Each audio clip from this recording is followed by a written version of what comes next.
Kita lanjutkan dialog kita pemirsa, langsung saja saya mau kembali ke Bang Kodari. Bang, kira-kira basis suara dari partai mana yang akan disedot oleh PSI? Kira-kira irisannya dengan partai mana? PDI kah? Ya. Gerindra kah? Atau mungkin apa? Karena PSI ini adalah partainya orientasinya kepada Pak Jokowi, maka tentu saja basis suara dari Pak Jokowi itu atau partai yang menjadi basis suara bagi Pak Jokowi itu bisa terambil suaranya begitu. Dan tentu saja karena Pak Jokowi adalah dari PDI Perjuangan, maka partai yang mungkin mengalami migrasi suara pertama-tama adalah PDI Perjuangan begitu. Apalagi sebagian orang memilih PDI Perjuangan karena faktor Pak Jokowi.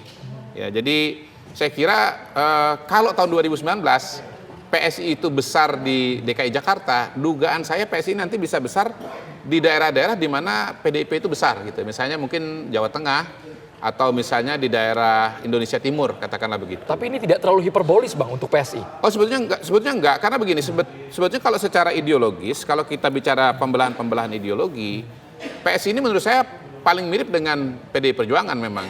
Bicara anti intoleransi misalnya, bicara tentang Bhinneka Tunggal Ika, itu kan sesuatu yang banyak disuarakan oleh PDI Perjuangan begitu. Jadi ya saya melihat cita-citanya PSI ini dengan PDI Perjuangan ini kurang lebih sebetulnya sama. Tapi PDI Perjuangan adalah partai yang sudah berdiri jauh lebih lama. Bahkan kalau resminya tahun 73 ya, tapi kalau diruntut sampai PNI itu kan 1927, hampir 100 tahun gitu. Nah, PSI adalah partai yang berdiri pada era digitalisasi. Kalau istilah saya ini startup politik begitu. Jadi PSI ini adalah startup politik yang memang logika-logika keorganisasiannya itu ya relatif berbeda dengan partai yang sudah ada. Dan ini akan menjadi suatu yang sangat-sangat menarik karena selama ini tahun 99 misalnya ada partai-partai bekas PNI. Ya artinya punya akar yang sama. Ada PNI, ada misalnya yang didirikan keluarga Bung Karno juga, Rahmawati, pelopor gitu. Itu tidak bisa menyaingi PDI Perjuangan.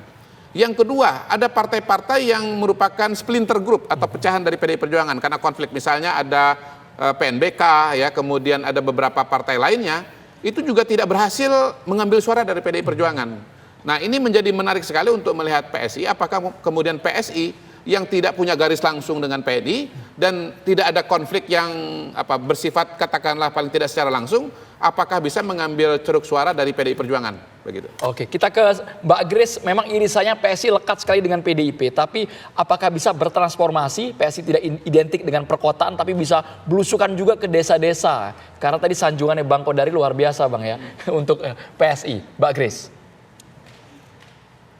Ya, Mbak Anggia jangan pakai kata nyedot-nyedot gitu, bentar ada yang marah. Ini PSI nggak mau menyedot dari siapa-siapa. Kami cuma ingin concern kami hari ini adalah kami melihat bahwa program Pak Jokowi itu sudah bagus sekali dan kita sekarang sudah mulai bisa menikmati buahnya. Dan akan sangat sayang sekali, akan kerugian buat kita semua kalau program Pak Jokowi ini nggak berlanjut.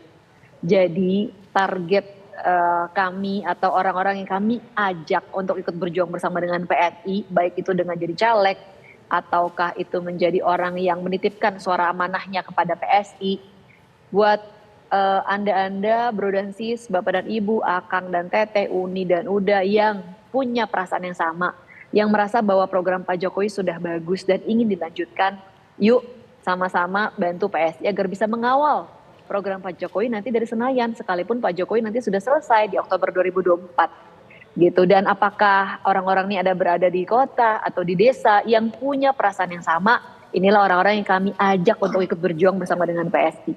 Itu yang saya bisa sampaikan. Oke. Tapi modalnya ini untuk melenggang ke Senayan dari mana Mbak Grace? Apakah memang utamanya dengan menjadikan Mas Kaisang ini sebagai ketua umum untuk juga meraih Jokowi's effect tadi? Nah Mbak Anggia, PSI itu kan battlefield-nya atau medan pertempurannya ada di pemilihan legislatif sebenarnya. Kami kan tidak punya calon yang diusung di pemilihan presiden karena kami belum ada di parlemen. Nah untuk pemilihan legislatif ini tentu baik sekali ada figur Mas Kaisang yang membantu awareness gitu ya terhadap brand PSI. Tapi kalau bicara pemilihan legislatif, orang itu kan memilih orang atau wakil yang ada di daerah. Jadi akan sangat penting ada kolaborasi, ada teamwork, kerja tim yang baik antara caleg-caleg yang ada di daerah juga. Dan ini sekarang nih, sebelumnya kan mungkin dari teman-teman caleg atau pengurus semangatnya kalau tadinya ada di level 5 atau 6 tuh sekarang ada di 10 tuh lewat gitu, kalau 0 sampai 10 gitu ya, mentok gitu ya. Jadi semuanya sekarang harus bergerak sama-sama karena hanya dengan teamwork barulah kita bisa mencapai apa yang kita impikan, barulah kita bisa membawa perjuangan ini sampai di Senayan. Saya nggak bisa bicara detail, namanya juga strategi, tetapi saat ini semua sedang bergerak, bahkan hari pertama Mas Ketum Kaesang menjadi ketum, langsung besoknya memimpin rapat di DPP, hari ini sudah mulai keliling ke kantong-kantong relawan, dan ini akan terus berlangsung setiap hari tanpa henti. Jadi dengan begitu ini jadi role model, kalau ketum kita tiap hari jalan tanpa henti, maka semua pengurus, semua caleg-caleg harus tidak boleh lebih sedikit langkah-langkah dan gerakannya di lapangan. Dan semua ini berlangsung di level pusat sampai daerah. Baik. Dengan begitu rasanya target yang di-set, saya optimis Mbak Grace. Kita akan sampai di Senayan. Mbak Grace tadi mengatakan bahwa kita akan melanjutkan berkesinambungan dengan program Joko Widodo. Kalau kita kaitkan dengan capres, kira-kira akan condong kemana Mbak Grace? Ganjar Pranowo atau Prabowo Subianto? Sikap dari PSI. Sampai saat ini kami masih netral, Mas Andro. Jadi masih mengamati karena situasinya kan masih cair banget ya.